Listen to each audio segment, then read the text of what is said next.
Hi guys, welcome back to the channel. Thought we'd do something a little bit different today. I kind of feel like we need to go backwards in order to go forwards.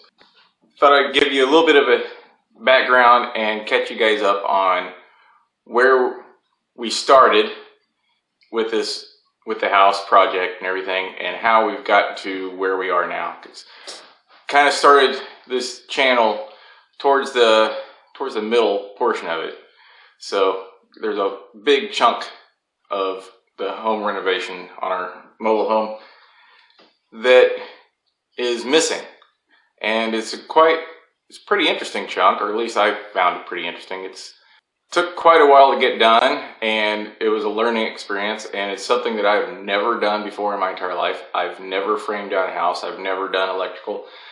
Never done sheetrock or flooring or any of this stuff before. It's just all stuff that I just kind of learned as I went, because nobody else was going to do it but me. It had to get done, and I was the one doing it because I can't afford to pay somebody else to do it.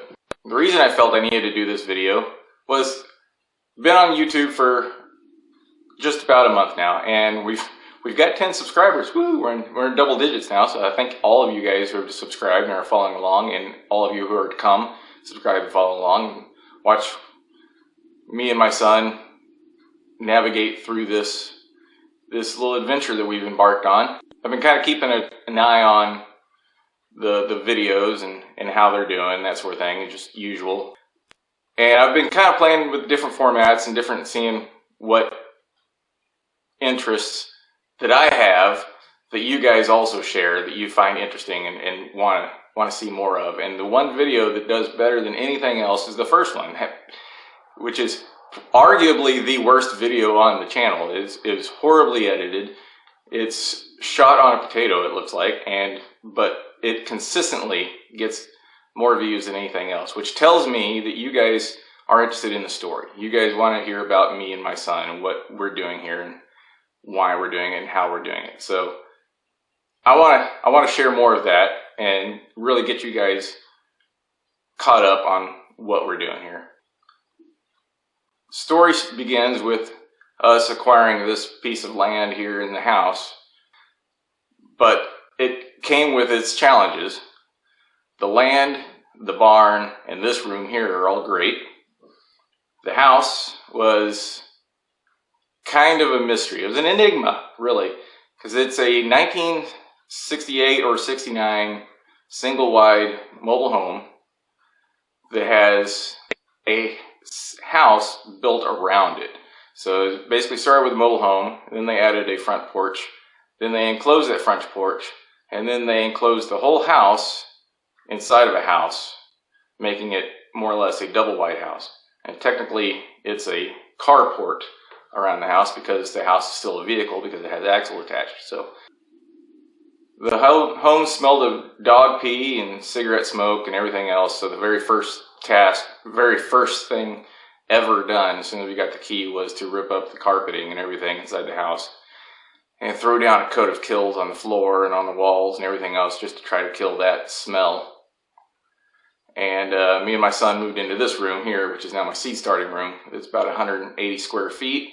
And we had his full-size bed and my queen-size bed in here. We lived in here for the first 2 years that we lived on this property. From the ages of 3 to 5, me and him shared this room together. And let me tell you, that's fun.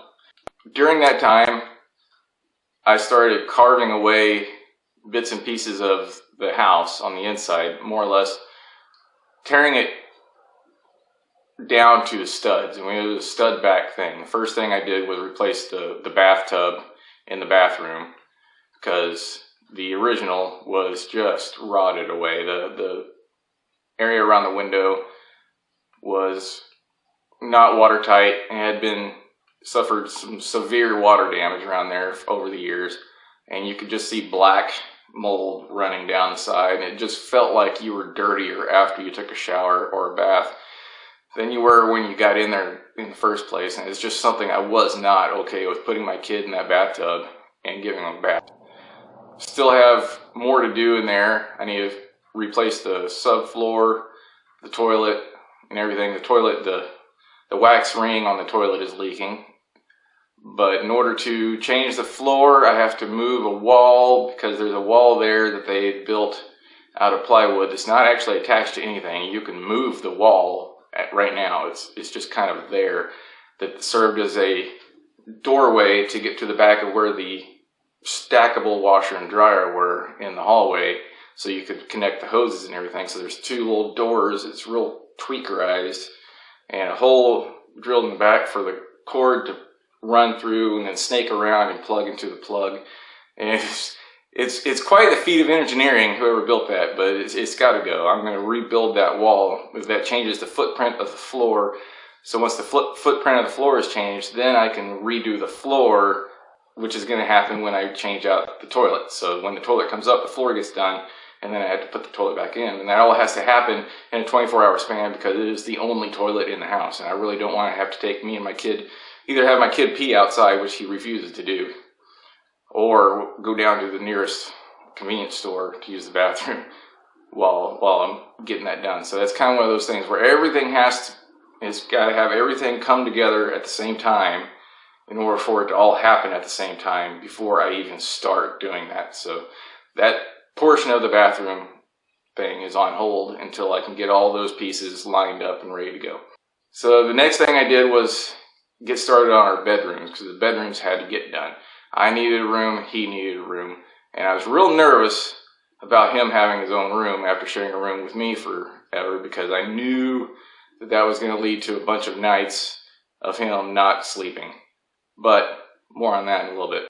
Basically carved out the back half of the master bedroom, because I wanted to, there was this room back there in the very back corner that didn't make any sense at all whatsoever. It was just a room with a giant sliding door that went outside, and there was nothing else to it. It was not really big enough to be a bedroom, and it wasn't small enough to be a closet. It was just this room. And same with his room. His room had a sliding door that went into the house, and it was just kind of a room. And that whole front porch area that had been refinished just had to go. I mean, the way it was configured just did not make sense. So that all got torn down pretty much right off the bat. And that sliding door in the hallway that went to where his room was going to be got torn out pretty much right off the bat. And that whole exterior, what used to be the exterior wall of the trailer, was reframed. After I tore out the wall in the master bedroom, I had to reframe windows. I got a pair of windows for free. And these are really big windows, much bigger than the trailer windows that are in there. And they're double pane vinyl windows. They're also much better windows than the single pane aluminum windows that are in there. And that meant reframing larger holes for them. And as I mentioned, there's a house around the house, which gives you about a 12-inch gap between the interior wall and the exterior wall. So there's a gap that has to be spanned every time you do something between the interior and the exterior wall. And then it came time to do the ceiling. I decided to put in a vaulted ceiling in my room just to kind of make it a little bit bigger. Kind of did the same thing in his room, just mimicked the pitch of the ceiling on both ends to give him a taller ceiling as well. Over the last 3-4 years, slowly been working on that portion of the house. I finished up our bedroom 3 days before Christmas 2017. So, and that was amazing. I was, like I said, I was really worried because he's been in the same room as me at night for 2 years at this point, and B, we're getting close to Christmas, so he's already getting, you know, the restless sleeping, being excited and that sort of thing. So I expected at least 20 visits a night for the first month that we were in that house, and I was like, I'm not getting any sleep, but this is going to happen. And I'll be darned if he didn't stay in his room all night through the very first night, and he has stayed that way. So that was amazing to be able to sit in a room by myself. And actually, listen to the TV while I'm watching it instead of reading it, because he's trying to sleep in the bed next to me. And I know he really enjoys having his space too. So that's been a good thing for the two of us. So now I've moved to the kitchen. So one of the first things I did was remove all the upper cabinets and put a new layer of paneling over top of the existing 3 different types of paneling. And I sanded all the upper cabinets and doors and everything really well, and put a coat of Kills on top of that, and then a couple coats of paint. Put those back up, and immediately the difference between the old and the new, even though it was just the upper cabinets and nothing down below from the countertop level has changed at all whatsoever, but just having that done feels so amazing in that kitchen. And then above the stove, I replaced what used to be just a fluorescent fixture and a hole in the wall with a fan and a little spring-loaded flap that was the vent. I replaced that with a over-the-stove microwave and vent, which meant reconfiguring the cabinet that was above the stove. I had to raise the bottom of the cabinet 19 inches to fit that microwave and everything in there, so that had to get reconfigured. And I was real nervous about that because, again, I've never done cabinetry. So reconfiguring a cabinet had me a little bit nervous, but that actually went pretty easy. So that was all done before Thanksgiving, and then kind of took a break for Christmas. And then once Christmas is over, as you saw, we took the decorations down and everything, and then I got the doors off the lower cabinet, and that's gonna be next. I'll probably start on that either this weekend or next week, and you'll see a video of that going on. Yeah, so that brings us to where we're at. It's been 4 years up to now, and probably have another 2 years ahead just to finish it all up. Maybe not. Hopefully it won't take that long, but if it does, I don't care. It's just one of those things. It's a slowly but surely type thing. I'm not trying to kill myself at it. It's just getting it done when I can get it done. And I'll bring you guys along for the journey every step of the way. So be sure to subscribe so you don't miss out on it. Yeah, I'll see you guys next time. So thanks for watching. I appreciate you sticking around, and see ya.